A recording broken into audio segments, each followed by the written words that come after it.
مہران کی گاڑی کو اسلام آباد سے روانہ ہوئے 7-8 گھنٹے ہو چکے تھے۔ اب منزل بہت قریب تھی۔ یہ ضلع نارووال کا ایک گمنام و پسماندہ چھوٹا سا گاؤں وسن کوٹ تھا۔ پسماندگی کا اندازہ اس سے لگایا جا سکتا ہے کہ اہل قریہ علم کی روشنی کے ساتھ ساتھ ابھی تک برقی روشنی سے بھی محروم تھے۔ بجلی، پانی، گیس، ٹیلی فون، ہسپتال، اسکول جیسی سہولیات کے نام انہوں نے صرف سن رکھے تھے، عملاً پرکھنے کی نوبت نہیں آئی تھی۔ یہ علاقہ پاک بھارت سرحد سے بہت زیادہ دور نہیں تھا۔ تقسیم سے پہلے یہاں ہندو اور سکھ خاندان آباد تھے۔ ان کے بنائے ہوئے زیادہ تر مٹی اور گارے کے لال اینٹوں کے مکانات میں سے بیشتر ابھی تک سلامت تھے اور وقت کی شکست و ریخ سے محفوظ تھے۔ خصوصاً لکڑی کے بنے ہوئے نقش نگاری والے دروازے، کھڑکیاں اور شیشم کے موٹے شہتیروں سے بنے گھروں کی چھتیں ہنوز قائم و دائم تھیں۔ تقسیم کے بعد کلیم کے ذریعے مسلمان مہاجرین گھروں میں آباد ہوئے تھے اور انہی میں سے مہران کے پردادا بھی شامل تھے۔ ایک وسیع اور کشادہ مکان اور کچھ زمینیں مل گئی تھیں۔ یہ الگ بات تھی کہ پردادا کے جوان بیٹے کا دل یہاں نہ لگ سکا اور وہ باپ کی وفات کے بعد گاؤں چھوڑ کر مستقبل پشاور آباد ہو گئے تھے۔ وہیں مہران کے والد صاحب کی پیدائش ہوئی تھی۔ مہران بچپن میں کبھی کبھار باپ کے ساتھ یہاں آیا کرتا تھا۔ سادہ دل لوگ ان کے عہدے کی وجہ سے ان کی بڑی عزت کرتے تھے، ان سے محبت سے پیش آتے تھے۔ بعد میں وہ اکیلا بھی کئی بار یہاں آیا تھا۔ سفیان بھی 1-2 مرتبہ یہاں آیا تھا۔ وہ دانتوں پر دانت جمائے ہونٹ بیچے مسلسل گاڑی دوڑا رہا تھا۔ پکی سڑک کب کی جدا ہو چکی تھی۔ اب پہیوں کے نیچے کچی، تنگ، ناہموار اور جگہ جگہ گڑوں سے مزین گلی نما سڑک تھی۔ گاؤں کے بالکل پاس چاروں اطراف کھیتوں کا طویل سلسلہ پھیلا ہوا تھا، یوں جیسے مکانات فصلوں کے سرسبز حصار میں مقید ہوں۔ اس کا آبائی مکان گاؤں کے اختتامی سرے پر تھا، جس سے آگے قبرستان کا احاطہ شروع ہو جاتا تھا۔ اس علاقے میں درختوں کی بہتات تھی۔ کچھ کے بارے میں مقامی لوگ وثوق سے کہتے تھے کہ یہ تقسیم سے بھی 10-20 برس پہلے کی پیداوار ہے۔ ان قدیم اور عمر رسیدہ درختوں کے بارے میں طرح طرح کے تہمات اور عقائد مشہور تھے۔ علم و آگہی کی دنیا سے کوسوں دور رہنے والے اس چھوٹے سے گاؤں میں بے شمار ایسی رسم و روایات برساں برس سے عقیدت و تقدیس کے ساتھ رواں دواں تھی، جو مہذب روشن خیال رکھنے والے لوگوں کے لیے عجوبے کی حیثیت رکھتی تھی۔ فضا تاریکی کے غلاف میں لپیٹی ہوئی تھی۔ فقط جھینگروں، مینڈکوں، گیدڑوں، کتوں اور دیگر جانوروں کی آوازیں خاموشی کا پردہ چیر کر سماعتوں میں خوف و ہراس جگا رہی تھیں۔ اندھیرے میں ڈوبی اس دور افتاد جگہ میں ایک عجیب سی پراسراریت محسوس ہو رہی تھی، ایک خوف آمیز و وحشت، ذہن کو آکٹوپس کی طرح جکڑ لینے والی سراسیما کیفیت، رگوں میں دوڑتے خون کو جما دینے والے وہموں کی جال میں پھنسا دینے والے خاموشی اور مہیب سیاہی۔ گاڑی کی 2 روشن آنکھوں کے جھماکے نے زنگ آلود قبضوں کے سہارے استادہ لکڑی کے بوسیدہ سے قدرے اونچی چوکھٹ والے دروازے کو نمایاں کر دیا تھا۔ مہران انجن بند کر کے نیچے اترا۔ گاڑی احاطے کے اندر نہیں جا سکتی تھی۔ باہر آؤ، اس نے سپاٹ لہجے میں کہا۔ وہ جہاں کی تہاں بیٹھی تھی، ہلنے کی سکت کہاں ہی تھی۔ باہر آؤ ورنہ گاڑی کو آگ لگا دوں گا۔ اس کی ایک اور راہٹ ارشین کے حواس سلب کر گئی تھی۔ وہ میکانیکی انداز میں بیک ڈور کھول کر باہر آئی۔ مسلسل ایک ہی زاویے سے بیٹھے رہنے سے اس کا جسم اکڑ گیا تھا۔ دسمبر کی سرد ہوا ہڈیوں میں گھس رہی تھی۔ مہران نے پینٹ کی پاکٹ سے چابی نکالی اور دروازے کے اوپر کے لگے ہوئے فریم سے لگی بھاری زنجیر نما کنڈی میں پھنسے پرانی طرز کے فولادی تالے میں گھمانے کی کوشش کی۔ اس کے دوسرے ہاتھ میں ٹارچ تھی۔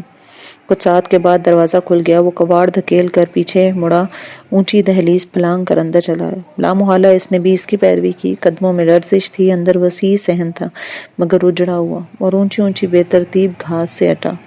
مہران دالان عبور کر کے اگلے دروازے کی چابی پہ تب آزمائی کر رہا تھا۔ دروازہ کھلتے ایک بڑا سا چوکور نما برآمدہ ان کا منتظر تھا، جس کے دائیں جانب باورچی خانے کا دروازہ تھا۔ سامنے اور بائیں طرف ایک کمرہ تھا۔ مہران نے بائیں سمت والے دروازے کے کواڑ کو دھکیلا اور اندر داخل ہوا اور اسے اندر آنے کا اشارہ کیا۔ اندر گھپ اندھیرا تھا۔ ٹارچ کی ناکافی سی روشنی میں ارشین نے در و دیوار پر نظر دوڑائی۔ پورا کمرہ بھائیں بھائیں کر رہا تھا۔ دیواروں پر جالے لگے ہوئے تھے، فرش پر گرد و غبار کی موٹی تہہ تھی اور یہ اس بات کی نشاندہی کر رہا تھا کہ مکان سالوں سے کسی انسان کے زیر استعمال نہیں۔ بائیں کونے میں لکڑی کے پٹ والی کھڑکی تھی جس سے ذرا ہٹ کر ایک مونج کی نیم مردہ سی کاٹ پڑی تھی۔ سامنے دیوار پر کاہی کلر کے رنگ و روغن والی مستطیل شکل کی دیوار گیر الماری تھی۔ مہران اس کے نزدیک کھڑا ہوا چابیوں کو گچھا باری باری آزما رہا تھا۔ ارشین کو اس قبر نما کمرے سے عجیب خوف سا محسوس ہو رہا تھا۔ گھٹن اور دباؤ کی کیفیت ہلائی دے رہی تھی۔ الماری کا تالا کھل گیا تھا۔ اندر 4 خانے تھے۔ سب سے نچلے خانے میں مٹی کے تیل سے جلنے والی عمر رسیدہ پرانی سی لالٹین موجود تھی۔ مہران نے جیب سے ماچس نکالی اور لالٹین کی ڈنڈی اوپر اٹھا کر روئی کے تیل میں بھیگی بتی کو شعلہ دکھایا۔ بتی کے جلتے ہی اس نے ڈنڈی گرا کر لالٹین کا شیشہ نیچے کیا اور اس کی کنڈی پکڑ کر دیوار میں لگے ایک کیل پر اڑا دی۔ کہ یہ ملکہ عالیہ، آپ کو اپنا محل کیسا لگا؟ یقیناً یہ آپ کے شایان شیان نہیں ہے، لیکن آپ کو یہیں رہنا ہوگا اب اپنی موت تک۔ اتنی طویل ہم سفری کے بعد پہلی مرتبہ وہ باقاعدہ اس کی طرف متوجہ ہوتا۔ لہجہ قطعی بے تاثر، مگر تیور آگ اگل رہے تھے۔ سبز آنکھوں میں انگاروں کا رقص جاری تھا۔ اس کی ریڑھ کی ہڈی میں سنسنی دوڑنے لگی۔ وہ اس وقت کیسا ہو رہا تھا؟ یہ خونی موڑ، یہ آتشی انداز، یہ قیامت سا لہجہ۔ ملکہ عالیہ، کیا آپ بتانا پسند فرمائیں گے کہ سارے کھیل میں خادم کا ہی انتخاب کیوں کیا آپ نے؟ پس پردہ کیا حقائق ہیں اور اس ڈرامے کے پیچھے کے نظائم کی تکمیل مقصود ہے؟ وہ ایک قدم چلتا ہوا عین اس کے مقابلے آن کھڑا ہوا۔ لہجہ اب بھی حیرت انگیز طور پر پرسکون اور سب پاٹ تھا۔ اس کے قرب کی مہک خوف بن کر ارشین پر حملہ اور اس نے لاشعوری طور پر قدم پیچھے ہٹانے کی صحیح کی۔ پلیز مہران صاحب، اگر آپ میرے کسی گناہ کی سزا کے طور پر… اس کا جملہ ابھی مکمل نہیں ہوا تھا کہ ایک زوردار تھپڑ اس کے بائیں گال پر پڑ گیا۔ چٹاخ کی آواز نے ملگجے ماحول میں دور تک باز گشت پھیلائی تھی۔ وہ ششتہ سی گال پر ہاتھ رکھے خوف زدہ انداز میں اس کی صورت دیکھ رہی تھی، جہاں اپنے سنگ دلانہ طرز عمل پر کوئی جوابی شرمندگی تحریر نہیں ہوئی تھی۔ آئندہ اپنی ناپاک زبان سے میرا نام لینے کی جرت کی تو اسے کاٹ کر ہتھیلی میں رکھ دوں۔ جو پوچھا جائے صرف اسی کا جواب لازم ہے تم پر۔ ایک تیسرے درجے کی کنیز ہو میری، فقط معمولی سی بے ضمیر عورت۔ اپنے مقام اپنے ذہن میں ہمیشہ کے لیے محفوظ کر دو۔ تمہیں دلیل، وضاحت اور صفائی دینے کا کوئی اختیار حاصل نہیں ہے۔ بولو، کس کے کہنے پر یہ مکروہ کھیل کھیل رہی تھی؟ کون ہے تمہاری پشت پر؟ کیا لیلا شاہ تمہاری ساتھی ہے؟ اور یہ بھی یادداشت میں رکھنا، میں تمہارے ساتھ کوئی رعایت نہیں برتوں گا، کیونکہ رعایت صرف انسانوں کو دی جاتی ہے۔ تم مصف سے محروم ہو، اس لیے یہ غیر انسانی سلوک کے مستحق تم ہو۔ وہ الماری کی طرف مڑا تھا اور دوسرے خانے میں ترتیب سے رکھے بے شمار ہتھیاروں کا جائزہ لینے لگا۔ تلوار، خنجر، نیزے، بھالے، تیر کمان اور کوڑے نما چابک، فن سپاہ گری کا سارا سامان موجود تھا جو اس کے دادا نے اس کی دلچسپی کے باعث باقاعدہ اسے سکھایا تھا۔ اس کا نشانہ بہت سچا تھا۔ وہ جب بھی یہاں آتا گاؤں کے چند شوقین نوجوانوں کے ساتھ مل کر مقابلہ بازی کرتا۔ اس کے علاوہ اسلام آباد میں بھی ایک سپورٹس کلب میں اس نے باقاعدہ ٹریننگ لی تھی۔ بس قدرتی طور پر یہ فنون اس کا شوق تھے۔ میں چاہوں تو ایک ساتھ 4 خنجر تمہارے جسم میں اتار سکتا ہوں، اور میرا یہ دعویٰ ہے کہ ان میں سے ایک بھی نشانہ خطا نہیں ہوگا۔ یہ تیر کمان کے ذریعے تیر سیدھا تمہارے دل میں پیوست کر سکتا ہوں۔ میرے تلوار کا ایک ہی وار تمہاری گردن اڑانے کے لیے کافی ہے، لیکن میں تمہیں اتنی آسان موت کا تحفہ نہیں دوں گا۔ سسکا کر ماروں گا۔ کچھ تو سینے میں بھڑکی آگ پر چھینٹے پڑے نا۔ اس نے جھک کر چمڑے کا 1.5 میٹر لمبا چابک اٹھا لیا۔ گاؤں والے اسے اڑیل اور سر پھرے گھوڑے کو سدھارنے کے لیے ٹانگے میں جوڑنے کے لیے استعمال کیا کرتے تھے۔ وہ آہستہ آہستہ کے نزدیک آیا۔ لہجہ بہت دھیما، بہت نارمل تھا۔ ارشین بری طرح سٹپٹا گئی۔ اس کا دل گویا کن پٹیوں میں دھڑک رہا تھا۔ روئے سے خوف پسینے کی مانند پھوٹ پڑا تھا۔ آخری بار پوچھ رہا ہوں، بتاؤ کون ہو تم؟ کس مافیا سے تعلق ہے؟ لیلا شاہ تمہارے پاس کیوں آئی تھی؟ کیا یہ شادی بھی اس پلان کا حصہ ہے؟ اس نے کوڑا لہرایا اور خطرناک تیوروں سے اس کی سمت دیکھا۔ میری بات سنیں، خدا کے واسطے پہلے میری بات سنیں۔ آپ کے تمام تر مفروضات غلط ہیں۔ ایسا کچھ بھی نہیں ہے۔ شائیں کی آواز کے ساتھ چابک سانپ کی طرح لہرا کر اس کے جسم پر پڑا۔ بے ساختہ ایک بھیانک چیخ اس کے منہ سے نکلی۔ اگلے لمحے وہ یکلخت کٹے ہوئے شہتیر کی مانند تڑپ کر گرد آلود فرش پر آڑی ترچی پڑی تھی. اس کے گرد لپٹی سیاہ کڑاہی والی چادر جھٹکے سے دور جا گری تھی. اس کا پلو دور تک بکھرتا چلا گیا. اس چابک کی ضرب اتنی کاری تھی کہ اس کے بلاؤز کی پشت لہو سے بھیگ گئی تھی. میرے ساتھ غلط بیانی کا انجام بہت برا ہوتا ہے. وہ زمین پر پڑی ماہی بے آب کی طرح تڑپ رہی تھی، مگر اس بے رحم دیوتا کے چہرے پر کوئی نرم تاثر بیدار نہ ہوا. وہ سکون سے کھڑا تھا اور تنزن مسکرایا. بس اتنی سی برداشت تھی. چاہو تو اس سے بھی اونچا چیخ سکتی ہو. گاؤں کے آخری کنارے پر مکان ہے، یہاں تو کوئی تمہاری داد رسی کے لیے بھی نہیں آئے گا. ہاں، دوسری طرف قبرستان کے مردوں کو کھڑکی کھول کر ضرور آزار بتا سکتی ہو. فی الحال مجھے واپسی کی جلدی ہے، پھر آؤں گا تفصیل سے حساب لینے. وہ کواڑ الماری میں بند کر کے تالا لگا کے مڑا. میں نے ٹھکانہ فراہم کر دیا. اب اپنے کھانے پینے، سونے اور زندہ رہنے کے تمام اقداماتوں میں خود کرنے ہوں گے. میں ذمہ دار نہیں ہوں، کیونکہ یہ سودے دل کی رضا سے طے پاتے ہیں. میری بلا سے تم بھیک مانگو، مزدوری کر کے پیٹ پالو، تمہاری زندگی اور موت سے مجھے کوئی دلچسپی نہیں ہے. ہاں، اگر یہاں سے فرار ہونے کی کوشش کی تو میں تمہیں وہ سزا دوں گا کہ تم گڑگڑا کر مجھ سے موت کی بخشش مانگو گی. اس کی چنگھاڑ ایسے درندے سے مشابہ تھی جس کے منہ کوئی انسانی خون لگ گیا ہو. پھر اس کے بعد وہ رکا نہیں. وہ تیز تیز قدموں سے باہر نکل گیا. ہاں، جانے سے پہلے خبردار کر گیا تھا، جان پیاری ہے تو باہر کا کنڈا لگا لو. یہاں فصلوں میں جنگلی سور، گیدڑ اور سانپ عام پائے جاتے ہیں. کھلا دروازہ دے کر انہیں اندر تشریف لانے میں کوئی قباحت نہیں ہوگی. چند ساعتوں بعد گاڑی سٹارٹ ہونے کی آواز ہے اور پھر یہ آواز بھی رفتہ رفتہ معدوم ہو گئی. اب چاروں سمت خاموشی کا سمندر ٹھاٹھے مار رہا تھا. لالٹین کی دھیمی بڑھتی لو اس بات کی اس طرف اشارہ دے رہی تھی کہ تیل کی مقدار بتدریج کم ہو رہی ہے. اگر اس کی طلب پوری نہ ہوئی تو کچھ دیر بعد یہ بجھ جائے گا. وہ گرد آلود فرش پر اوندھی پڑی درد سے کرا رہی تھی. پوری پشت خون سے بھر گئی تھی. اتنے دنوں کا فاقہ کشی مرلے کو سودرے کے مصادق مزید نڈھال کیے دے رہی تھی. اٹھنا تو دور، کروٹ لے کر سیدھا ہونا بھی اس کے لیے لاچار تھا. نحیف جسم میں اتنی جان نہیں تھی. بایاں گال سرخ ہو چکا تھا، سوجن کا شکار تھا. ایک ایک موئے تن سے درد کی گرم تیزابی لپیٹیں اٹھ رہی تھیں. اس نے کوہنیوں کے بل اٹھ کر دروازہ بند کرنا چاہا، مگر 1 انچ بھی سرک نہیں پائی. بری طرح سسک کر دوبارہ زمین پر آ گئی.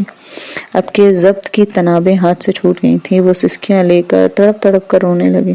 رات کے 2:30 بجے کا عمل تھا. قبرستان کچھ ہی فاصلے پر تھا. اگر در بند نہ کیا تو پرندہ اجاڑ، سنسان قدیم کا نیم تاریک مکان، اجنبی جگہ، جان لیوا تنہائی، بے بسی کی انتہائی کیفیت اور فضا میں پرواز کرتی عجیب و غریب آوازیں جن میں جانور اور حشرت الارض کی تمام اقسام شامل تھیں. یہ آفات اس کی روح قبض کرنے کو کافی تھی. کتنی ہی بہادر سہی، لیکن آخر کو تھی تو وہ ایک لڑکی. ایسے پراسرار و آسیب زدہ ماحول میں تو اچھوں کے دانتوں پسینہ آ جاتا ہے. لالٹین کی لو آہستہ آہستہ دھیمی پڑتی گئی. کمزور سے رخصت ہوتی روشنی در و دیوار پر عجیب سے ڈراؤنے عکس ابھار رہی تھی، جیسے مختلف جن بھوت مل کر بھنگڑا ڈال رہے ہیں. سردی کا شدید احساس رگوں میں نوکیلے شیشے کی طرح پیوست ہو گیا. بالکل بجھنے کے قریب ہی تھی جب اس کی نظر کھلے دروازے پر استادہ 2 انگارہ نما آنکھوں والے مٹیالے رنگ کے جانور پر پڑے، جو بڑی بھرپور نظروں سے اپنا شکار تاڑ رہا تھا. اس کے رونگٹے کھڑے ہو گئے، دل کی دھڑکنیں تھم گئی. مہران کی پیشن گوئی صحیح ثابت ہوئی. وہ ایک جنگلی سور تھا جو بھوک مٹانے کے لیے آبادی کی طرف نکلا تھا. وہ خوف سے پاگل ہوتے ہوئے زور سے چیخی تھی. اسی لمحے دروازے پر سکون انداز میں کھڑا جانور غصے میں آ کر اس کی طرف بڑھا. اس کے بڑھتے قدم بدستور ارشین کے جسم سے زندگی اور ہوش کے اثار ختم کرتے جا رہے تھے. اس کی گوگی بن گئی تھی. جانور کے منہ سے ہلکی ہلکی غراہٹ خارج ہو رہی تھی. اس کے لبوں پر کلمہ طیبہ کا ورد جاری تھا اور حواس بتدریج مفلوج تھے. پھر وہ ہوش و خیرت کی دنیا سے غافل ہو کر بہت دور چلی گئی تھی. صبح 10 بجے کے قریب وہ گھر پہنچا. ہارن کی آواز سن کر ناظر کچن سے بھاگتا ہوا گیٹ کھولنے گیا. اس کے سلام کا جواب دے کر وہ تیز قدموں سے اندرونی دروازے کی طرف بڑھا. اوہو، ذل پناہ تشریف لے آئے. دروازے کے پاس ہنستا مسکراتا سفیان استقبال کے لیے موجود تھا. اس نے آج یونیورسٹی سے چھٹی کی تھی. کیا مصیبت ہے؟ پرے ہٹو. مہران نے بری طرح اس کا جھڑک دیا، اس کا موڈ خراب تھا۔ سفیان کے چہرے پر پہلے حیرت کے اور پھر شرمندگی کے تاثرات ابھرے۔ وہ خاموشی سے ایک طرف ہو گیا۔ مہران دیکھے بغیر جھلائے قدموں سے آگے بڑھ گیا۔ کیا حال ہے بیٹے، ٹھیک تو ہو؟ لاؤنج میں اون سلائیوں میں مگن ہلکی زرد شال اوڑے نینی کو دیکھ کر سچ مچ اس کے چھکے چھوٹ گئے۔ نینی آپ کب آئیں؟ آج صبح ہی آئی ہوں۔ سفیان نے بتایا کہ آپ آفس کے کام سے رات سے گئے ہوئے، لیکن بیٹے ابھی تھوڑی دیر پہلے آپ کے آفس سے فون آیا تھا، وہ آپ کے متعلق پوچھ رہے تھے کہ آپ انہیں بتا کر نہیں گئے تھے۔ وہ گہری نظروں سے اس کا چہرہ جو ہے وہ کھوج رہی تھی۔ مہران کی پیشانی پسینے سے بھیگ رہی تھی۔ اس سے کوئی جواب نہ بن پایا۔ عجیب مشکل آن پڑی تھی۔ اس کا بوکھلایا ہوا غیر مطمئن اور اعتماد سے خالی نروس انداز نینی کو خاصا تعجب خیز لگا۔ تاہم وہ اس طرز عمل کو کام کی زیادتی کا رد عمل سمجھ کر اس کا کندھا تھپتھپانے شفقت سے گویا ہوں، جائیں شاور لے لیں، کپڑے بدلیں، میں ناشتہ لگواتی ہوں۔ مہران ندامت کے سمندر میں غرق ہونے لگا۔ دھوکہ دہی اور فریب کاری کا احساس ناگ کی طرح اعصاب پر سوار تھا۔ ممتا کے چھلکتے جذبات سے لبریز اس سادہ اور مشفق خاتون کا مان کس بے دردی سے اس نے مٹی میں ملایا تھا۔ اگر انہیں معلوم ہو جائے نا کہ ان کا قابل فخر بیٹا ان سے چھپ کر خفیہ شادی کر چکا ہے تو صدمے سے پتھر ہی ہو جائیں اور شاید کبھی معاف نہ کریں، یا خدا نخواستہ اتنی غیر متوقع خبر پر جان سے ہی نہ گزر جائیں۔ خدا نہ کرے ایسا کوئی لمحہ آئے۔ مہران نے بے ساختہ جھرجھری لی۔ ایک بار پھر ارشین کا گلا گھونٹنے کی تمنا شدت سے دل میں بیدار ہوئی۔ کتنا گرا دیا ہے تم نے مجھے، یقین نہیں آتا کہ میں وہی ہوں، ایک جھوٹا، فریبی اور ظالم و قاہر شخص، اس نے نفرت سے ہونٹ بیچتے ہوئے سوچا۔ سفیان خاموشی سے اندر آ کر اپنی کتابوں میں گم ہو چکا تھا۔ جی بھائی جان۔ جب مہران نے اس کو بلایا نا پیار سے تو اس نے جواب دیا، اصل میں سخت تھکا ہوا ہوں نا، اس لیے غصے میں آ گیا۔ اس نے نرمی سے سفیان کے شانے پر بازو پھیلا دیے۔ فراخ دل سفیان کا چہرہ ایک دم کھل گیا۔ پہلے ایسی مشکل تو کبھی نہیں پڑی، میں تو اپنی فطرت ہی بھلا بیٹھا ہوں، کیا تھا اور کیا بنا دیا ہے کسی نے۔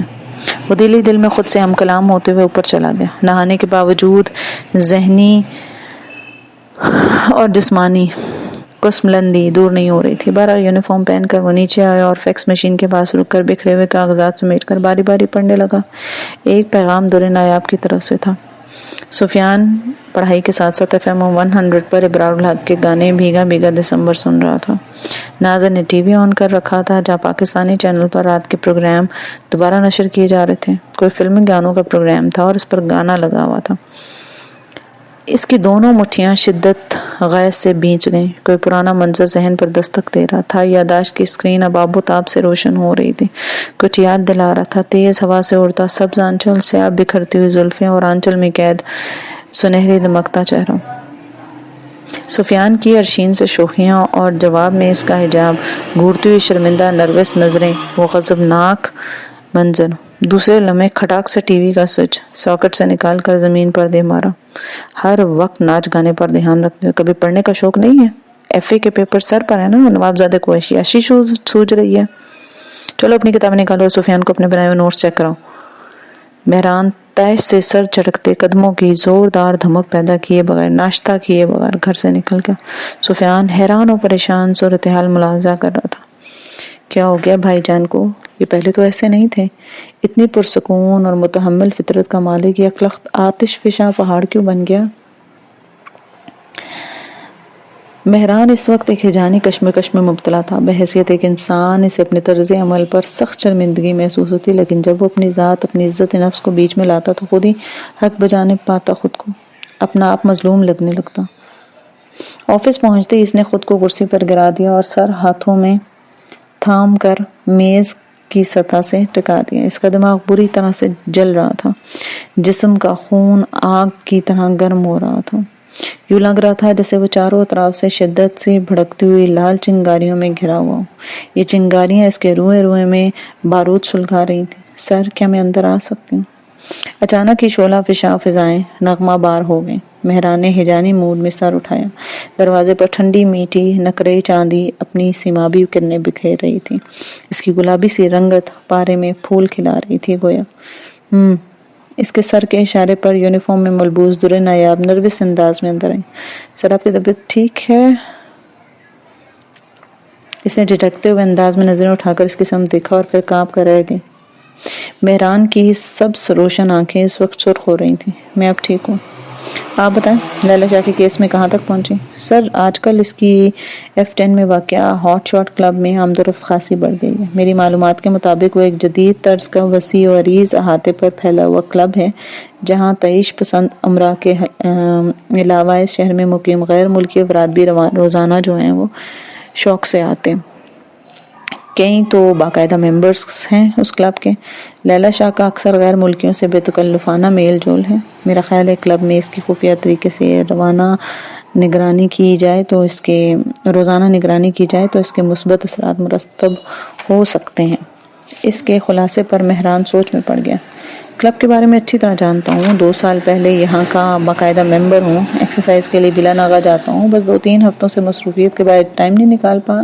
بہرحال کلب کی حدود میں اسے دیکھ لوں گا۔ آپ اس کا بیرونی نقل و حمل پر جائزہ رکھیں، بلکہ اس کی F7 والی کوٹھی کی نگرانی کے لیے کسی ASP کی ڈیوٹی لگا دیجیے۔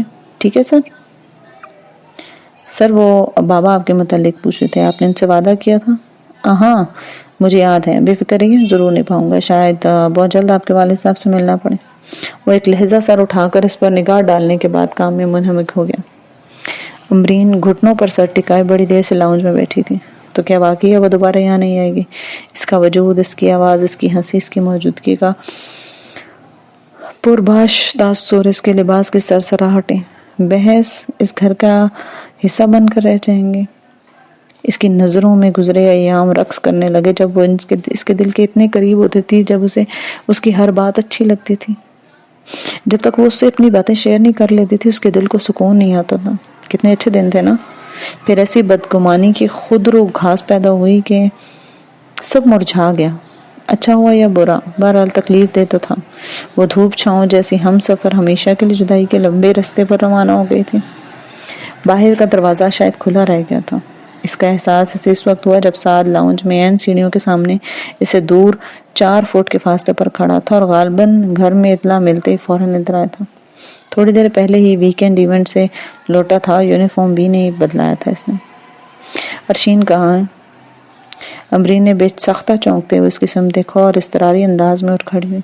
سعد کی آنکھوں میں نادیدہ طوفان مچ رہا تھا، اس کے ہونٹ بیچے ہوئے تھے جیسے وہ بڑی شفقت سے خود پر ضبط کر رہا ہو۔